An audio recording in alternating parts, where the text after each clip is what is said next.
નમસ્તે વિદ્યાર્થી મિત્રો. ધોરણ 9 વિષય હિન્દી. આપણે આની પહેલા અધ્યાય 20 ધરતી કી શાન એના વિશે અભ્યાસ કરેલો અને તમે એના હોમવર્કમાં મુહાવરા, ટિપ્પણી, શબ્દાર્થો અને સ્વાધ્યાયના પ્રશ્નો જે આપેલા તે તમે તમારી પાકી નોટમાં લખી લીધું છે. તો આજે આપણે ગદ્ય 21 ક્રાંતિકારી શેખર કા બચપન, ગદ્ય 21 ક્રાંતિકારી શેખર કા બચપન એના વિશે ભણવાના છીએ. અને એના લેખક છે સચ્ચિદાનંદ હીરાનંદ વાત્સ્યાયન. સચ્ચિદાનંદ હીરાનંદ વાત્સ્યાયન. હવે એમના જન્મ વિશે થોડી માહિતી આપણે મેળવી લઈએ.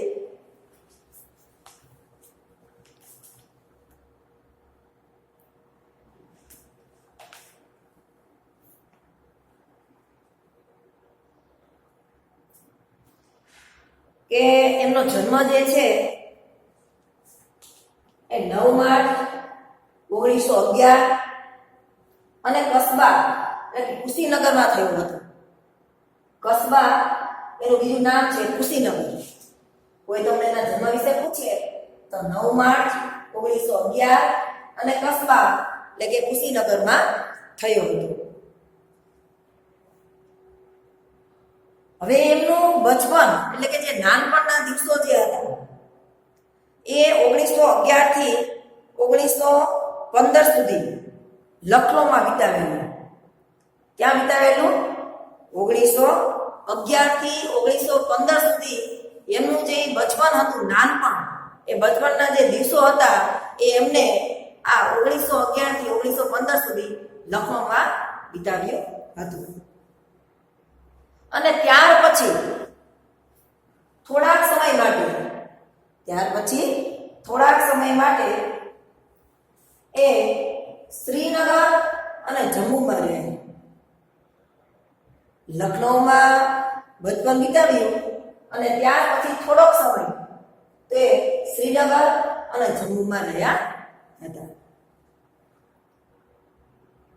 અને પછી લાહોરમાં એક કોલેજમાં એમને બીએસસી ની પ્રથમ પરીક્ષા જે છે, પ્રથમ શ્રેણી એ ઉત્તીર્ણ કરેલી. અને પછી ક્રાંતિકારી જૂથમાં જોડાયા હતા. એમણે ઘણી બધી સાહિત્ય કૃતિઓની રચના કરી છે જે તમારી પુસ્તકમાં આપેલી છે કે કિતની નાવો મેં કિતની બાર, જ્ઞાનપીઠ પુરસ્કાર, ભગ્નદૂત, ચિંતા, બાવરા એહેરી, અરિવો કરુણા પ્રભામય વગેરે આદિ એટલે કે ઘણી બધી પ્રમુખ કાવ્ય કૃતિઓની રચના કરેલી છે. અને કહેવાય છે ક્રાંતિકારી શેખર જે છે એ બ્રિટિશ શાસનનો જબરજસ્ત વિરોધી હતા. બ્રિટિશ શાસનના જબરજસ્ત વિરોધી હતા અને સ્વદેશી ચીજોના ચાહક. પોતાનો જે દેશ છે એના પ્રત્યે એમને અતૂટ પ્રેમ.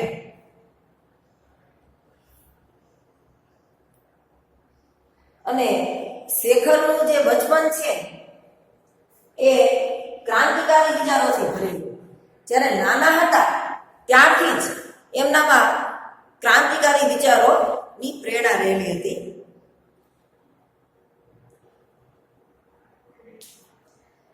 હવે જોઈએ કે બ્રિટિશ શાસન પ્રત્યે એમનો વિરોધ અને પોતાના સ્વદેશ, પોતાના દેશની ચીજો હોય અથવા પોતાના દેશની કોઈ પણ વસ્તુ હોય એના પ્રત્યે એમને અતૂટ પ્યાર.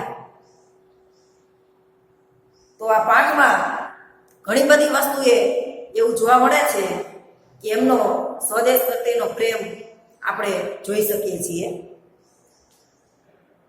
प्रथम लीटी, असहयोग की एक लहर आई और देश उसमें बह गया।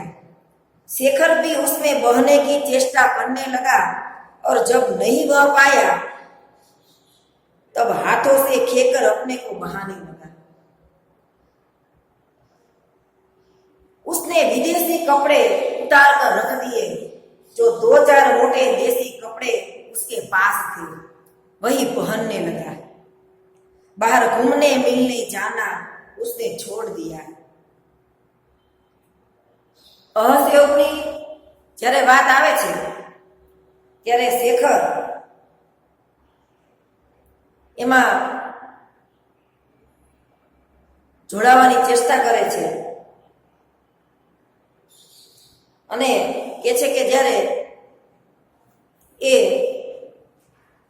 બ્રિટિશ શાસનનો જે વિરોધ કરે છે અને અહીંયા આપણને જોવા મળે છે કે વિદેશી જે કપડાઓ છે એના પ્રત્યે એને વિરોધ છે, જબરજસ્ત વિરોધ, તો એને ઉતારીને રાખી દે છે, એ પહેરતો નથી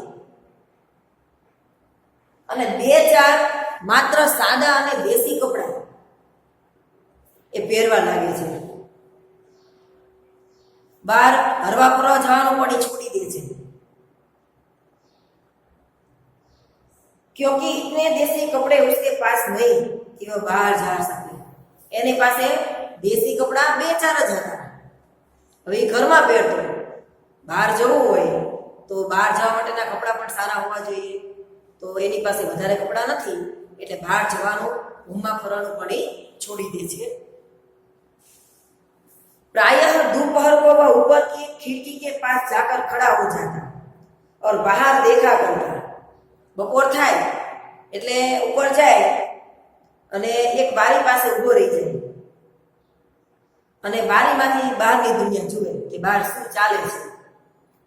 કભી દૂર से जब बहुत से कंठों की संवेद पुकार उस तक पहुंचती, ઘણીવાર એને જોવા મળતું દૂર દૂરથી કેટલાય લોકોનો અવાજ એના કાનો સુધી પહોંચતો, તો એવું સાંભળવા મળતું કે ગાંધી કી બોલબાલા दुश्मन का हो काला। गांधी का बोलबाला और दुश्मन का मुंह काला। तब उसके प्राण पुलकित हो उठते और वह भी अपनी खिड़की से पुकार उठता, गांधी का बोलबाला दुश्मन का मुंह काला। એ બારીમાંથી જોતો ત્યારે કેટલાય લોકોના નારા સંભળાતા કે ગાંધીજીની બોલબાલ અને એના દુશ્મન છે એનું મોં કાળું। એટલે આ નારો સાંભળે એટલે ખૂબ જ આનંદિત થઈ જતો અને એ પણ પોતાની બારી પાસે ઊભો ઊભો આ જ નારો लगावतो कि गांधी की बोलबाला और दुश्मन का मुंह काला। इससे आगे वह जा नहीं सकता था, घर से अनुमति नहीं थी, लेकिन अनुमति का न होना ये तो एक अंकुश था जो निरंतर उसे कोई मार्ग ढूंढने के लिए प्रेरित किया करता था। હવે એને બહાર જવાની ઈચ્છા ઘણી હતી પણ એને ઘરેથી બહાર જવાની અનુમતિ હતી નહીં, બહાર જવાની એને રજા હતી નહીં, એટલે એના પર એક અંકુશ હતો, એક પ્રતિબંધ હતો। मां के अतिरिक्त सब लोग बाहर गए हुए थे। एक बार એવું બને છે એ અને એની માં બે જ જણા ઘરમાં હોય છે, બાકી બીજા જે સદસ્યો હોય છે એ લોકો બહાર ગયા હોય છે। मां ऊपर कोठे पर बैठी हुई थी। शेखर ने घर के सब कमरों में से विदेशी कपड़े बटोरे और नीचे एक खुली जगह ढेर लगा दिया। फिर लैंप लाकर उन पर मिट्टी का तेल उड़ेला। तेल का पीपा नौकर के पास रहता था, वह जाने की हिम्मत नहीं हुई और आग लगा दी। एक बार એવું બને છે કે ઘરના લોકો બધા બહાર ગયા હોય છે અને શેખર એના ઘરના બધા જ જે રૂમ હોય છે કમરા એમાંથી વિદેશી કપડા બધા વીણી લે છે અને એકઠા કરે છે અને એક ખુલ્લી જગ્યાએ એને ઢગલો કરે છે, બધા ભેગા કરે છે, અને પછી એમાં તેલ લગાવે છે અને આગ લગાવી દે છે. आग एकदम भभक उठी, शेखर का आलाप भी भभक उठा। वो आग के चारों ओर नाचने लगा और गला खोलकर गाने लगा। એને વિદેશી જે કપડા હતા એને સળગાવી દીધા અને એટલો બધો એને આનંદ થયો, કારણ કે બ્રિટિશ શાસન પ્રત્યે એને જબરજસ્ત વિરોધ હતો. એને તો પોતાના સ્વદેશ પ્રત્યે જ પ્રેમ હતો, સ્વદેશ પ્રત્યે જ ભાવના હતી, લાગણી હતી. એટલે એને આ વિદેશી કપડા સળગતા જોઈને ખૂબ આનંદ આવ્યો અને એની ચારે બાજુ એ નાચવા લાગ્યો અને પોતે ગીત ગાવા લાગ્યો कि गांधी की बोलबाला दुश्मन का मुंह काला। थोड़ी ही देर में मां आई और थोड़ी देर में शेखर के गाल भी मानो विदेशी हो गए, जलने लगे, लेकिन ढेर राख हो गया था. થોડો સમય થાય છે એટલે એની માને ખબર પડે છે, એટલે એની માં ત્યાં ઉપર આવે છે અને આ આગને કારણે એ બાજુમાં નાચી રહ્યા હોય છે આનંદમાં. તો એના ગાલ જે છે એ વિદેશી થઈ ગયા હોય છે એવું કે છે, એટલે કે તાપના કારણે લાલ થઈ ગયા હોય છે. પણ ત્યાં આ બધા વિદેશી કપડા એને બાળ્યા, એને એક રાખનો ઢગલો થઈ ગયો હોય છે. शेखर के मन में विदेशी मतलब के प्रति घृणा हो गई. उसने देखा कि हमारी नस नस में विदेशी का प्रभुत्व ही नहीं, आतंक भरा हुआ है. उसे पुरानी बातें भी याद आई और नई भी. वह देखने लगा. उसे यह भी ध्यान हुआ कि पिता उसके घर में भाइयों से अंग्रेजी में बात करने को कहा करते हैं. शेखરના મનમાં વિદેશી માત્ર વાત આવે એટલે એના પ્રત્યે એને ઘૃણા, એને નફરત, એને વિરોધ થઈ ગયેલો. એની વાત પણ એ સહન કરી શકે નહીં. જૂની વાતો એને યાદ આવે તો નવી પણ સાથે આવે અને એમાં જોવે કે એના પિતાજી જે છે એને ભાઈઓને અંગ્રેજીમાં વાત કરવાનું કહેતા, જે આમને બિલકુલ પસંદ હતું નહીં. यह भी कि वह शैशव से अंग्रेजी बोलना जानता है पर हिंदी अभी सीख रहा है. નાનપણથી જ એમના ઘરમાં અંગ્રેજી ભાષાનું એટલું ચલણ કે નાનપણથી જ અંગ્રેજી ભાષા એ જાણતા અને ઘરમાં બોલતા, પણ હિન્દી ભાષા જે છે એ હજુ શીખી રહ્યા છે. હિન્દી ભાષા એમને બરાબર આવડતી નથી. उसकी पहली आई ईसाई थी. यानी जो आया हती ये ईसाई थी और अंग्रेजी बोलती थी. उसका पहला गुरु जिसके साथ उसे दिन भर बिताना होता था वो एक अमेरिकन मिशनरी था. वो अमेरिकन मिशनरी था. यानी जो आया हती ये ईसाई हती, એટલે એ નાનપણથી જ અંગ્રેજી એને શીખવતી. અને ગુરુ જે હતા એને એ અમેરિકન હતા. जो पढ़ाता चाहे कुछ नहीं था, दिन भर अंग्रेजी की शिक्षा को देता था. जे कई भणावे ते अंग्रेजी में शिक्षण आपे. शेखर ने देखा कि यदि मातृभाषा वह है जो हम सबसे पहले सीखते हैं तब तो अंग्रेजी उसकी मातृभाषा है और विदेशी उसकी माँ. कहते शेखर जोवे છે તો કે અંગ્રેજી જાણે એની માતૃભાષા હોય એવું લાગે છે, વિદેશી એની माँ હોય. उसके आत्माभिमान को बहुत सख्त धक्का लगा. એને ગમતું નહીં अंग्रेज भाषाओं जो चलन હતું એના ઘરમાં, जिसे मैं धूणित समझता उसे विदेशी को माँ कहने को बाध्य हूँ. उसने उसी दिन से बड़ी लगन से हिंदी पढ़ना आरंभ किया और चेष्टा से अपनी बातचीत में अंग्रेजी शब्द निकालने लगा. अपनी आदतों में से विदेशी अभ्यासों का दूर करने लगा। કે છે કે વિદેશી જે ભાષા હતી, વિદેશી કોઈ પણ વસ્તુ એને એ પોતાના અભ્યાસમાંથી દૂર કરવા લાગ્યો. નાનપણમાં એની આયા ઈસાઈ હતી, એના ગુરુ હતા જે એ પણ અમેરિકન હતા, તો અંગ્રેજીનું ચલણ હતું એટલે એને એના પ્રત્યે ખૂબ જ ઘૃણા હતી, નફરત હતી. એટલે એ ખૂબ જ લગનથી હિન્દી ભાષા ભણવા લાગ્યા અને વાતચીત જ્યારે કરે ત્યારે અંગ્રેજી શબ્દોને એ બહાર કાઢવા લાગ્યા અને હિન્દી ભાષા બોલવાની आदत पाड़वा लगे। और अपने हिंदी ज्ञान को प्रमाणित करने के लिए और गांधी के प्रति अपनी श्रद्धा जिसे व्यक्त करने का और कोई साधन उसे प्राप्त नहीं था, प्रकट करने के लिए उसने एक राष्ट्रीय नाटक लिखना आरंभ किया। जीवन में देखे हुए एकमात्र खेल की स्मृति अभी ताजी थी, इसलिए उसने लिखने में विशेष कठिनाई नहीं हुई। प्रस्तावना तो ज्यों की त्यों हथिया ली, केवल कहीं कहीं कुछ मामूली परिवर्तन करना पड़ा। उसके बाद एक नाटक आरंभ हुआ।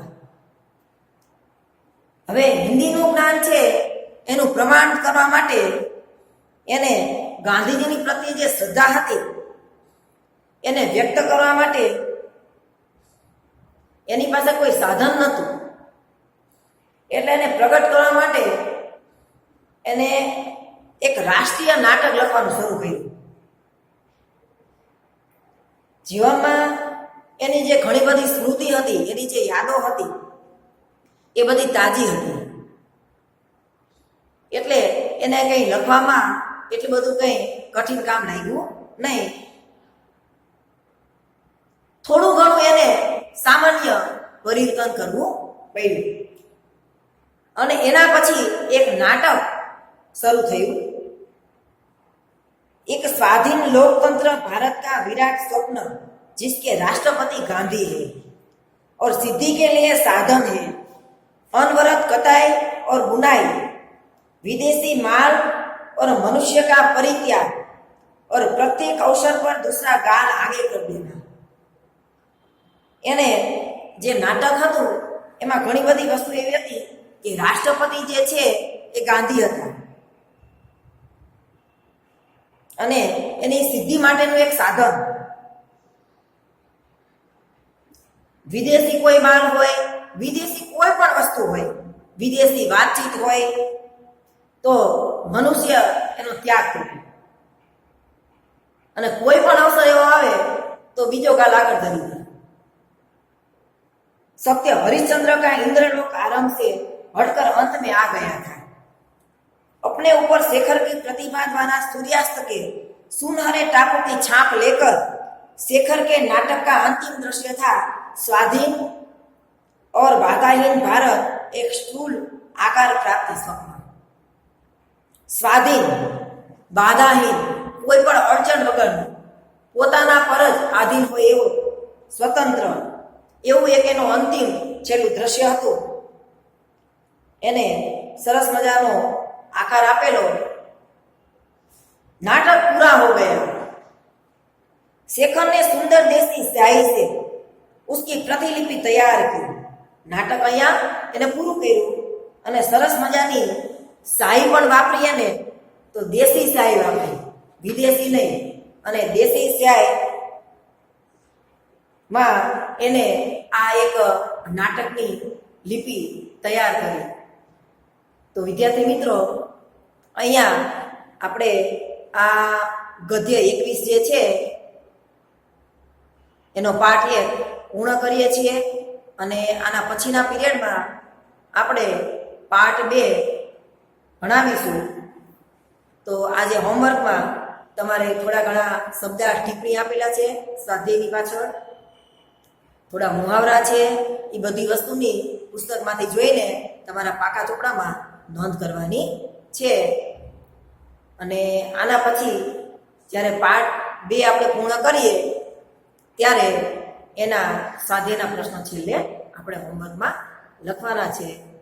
धन्यवाद, आभार।